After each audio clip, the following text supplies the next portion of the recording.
শেখ হাসিনা ও আওয়ামী লীগের বিচার নিশ্চিত করতে হবে, নিষিদ্ধ করতে হবে জাতীয় পার্টি ও 14 দলকেও বলে মন্তব্য করেছেন এনসিপির আহ্বায়ক নাহিদ ইসলাম। বিকেলে রাজধানীর প্রেস ক্লাবে জুলাই গণহত্যাকারীদের বিচারের রায় কার্যকর এবং দল হিসেবে আওয়ামী লীগ ও জোট সঙ্গীদের বিচারের দাবিতে গণমিছিল শেষে এক সংক্ষিপ্ত সমাবেশে মন্তব্য করেন তিনি।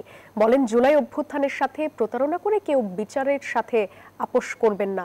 আর দলটির সদস্য সচিব আক্তার বলেছেন, শেখ হাসিনা ও আওয়ামী লীগ এখন শুধু অভিযুক্ত নয়, তারা এখন খুনি হিসেবে প্রমাণিত। দেশের জনগণ হাসিনার রায় কার্যকর দেখতে চায়।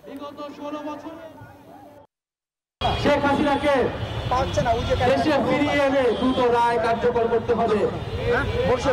দ্বিতীয়ত, শুধু শেখ হাসিনা নয়, দল হিসেবে আওয়ামী লীগের বিচার নিশ্চিত করতে হবে এবং জাতীয় পার্টি সহ আওয়ামী লীগের সহযোগী যেই দলগুলো রয়েছিল তারাও সমান অপরাধী এবং তাদেরকেও বিচারের আওতায় আনতে হবে।